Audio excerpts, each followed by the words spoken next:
அனைவருக்கும் இனிய மாலை வணக்கம். நண்பர்களே, அடுத்த லாட்டு சத்து மாவு வந்து ரெடி ஆயிடுச்சுங்க. 65க்கு மேற்பட்ட பொருட்கள் கலந்து செய்யக்கூடிய சூப்பரான சத்து மாவு. இதை வந்து நிறைய முறை சொல்லிட்டு இருக்கோம். இதை வந்து அனைவருமே சாப்பிடலாம். இது வந்து வயது வித்தியாசம் இல்லாமல், அதாவது உங்க குழந்தைங்களுக்கு வந்து திட உணவு கொடுக்க ஆரம்பிச்சிட்டீங்கன்னா அந்த குழந்தைங்களுக்கும் வந்து இதை வந்து கொடுக்கலாம். நீங்க கண்டினியூவா கொடுக்கலாம். இதுல நிறைய பொருட்கள் கலந்திருக்கும். இதை வந்து ஒரு சித்த மருத்துவரின் ஆலோசனையின் பேரில் அவர் என்னென்ன பொருள் எவ்வளவு சேர்க்கணும் அப்படின்ற மாதிரி அவர் சொல்லி கொடுத்திருக்காரு. அது பிரகாரம் சேர்த்திருக்கோம். எக்கச்சக்கமான நட்ஸ் வகைகள் சேர்த்திருக்கோம். பாருங்க, இது எல்லாமே ஒரு கிட்டத்தட்ட ஒரு 10-12 கிலோக்கு மேல நட்ஸ் வகைகள் சேர்த்திருக்கோம். பாருங்க, அதாவது பிஸ்தா பருப்பு, பாதாம் பருப்பு, முந்திரி, வெள்ளரி விதை, பூசணி விதை, தர்பூசணி விதை, வால்நட்டு எல்லாமே சேர்த்திருக்கேங்க.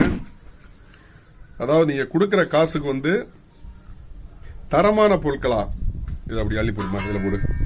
இங்க பாருங்க, இதுல வந்து சூரியகாந்தி விதை, தர்பூசணி விதை,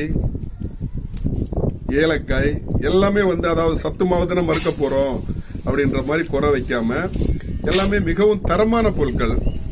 பாருங்க, வால்நட் போட்டிருக்கோம்,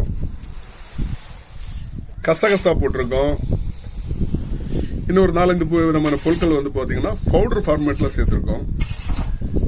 சரிங்களா, கூவை கிழங்கு அதெல்லாம் பாத்தீங்கன்னா பவுடர் ஃபார்மேட்ல சேர்த்திருக்கோம். அமுக்ரா கிழங்கு சேர்த்திருக்கோம். அதான் சொல்றோமே, இது வயது வித்தியாசம் இல்லாமல் யார் வேணாலும் சாப்பிடலாம். உங்க குழந்தைங்களுக்கு வந்து திட உணவு கொடுக்க ஆரம்பிச்சிட்டீங்கன்னா அவங்களுக்கு வந்து தாராளமா கொடுக்கலாம். நன்றி, வணக்கம். கலக்கு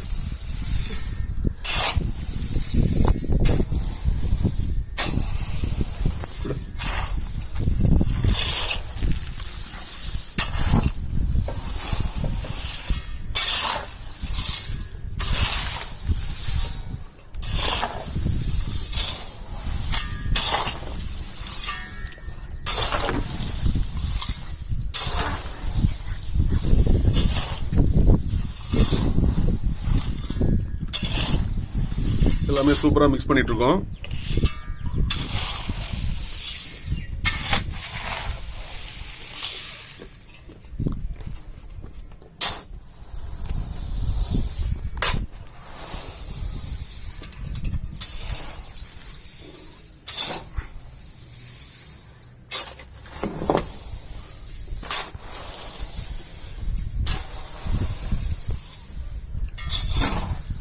அதாவது இதுதான் சத்து மாவா அப்படின்ற மாதிரி நிறைய பேருக்கு ஒரு கேள்விக்குறி இருக்கும்.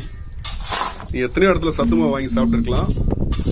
ஒரு முறை வாங்கி சாப்பிட்டு பாருங்க, அதுக்கப்புறம் தெரியும் சத்து மாவோட மகிமை என்ன, சத்து மாவோட டேஸ்ட் என்ன, அது சாப்பிட்றதுனால என்னென்ன பெனிஃபிட் கிடைக்குது அப்படின்றது ஒரு 10 நாள் 15 நாள் தொடர்ந்து சாப்பிட்டீங்கன்னா இதோட அருமை பெருமைகள் எல்லாம் உங்களுக்கு தெரியுங்க.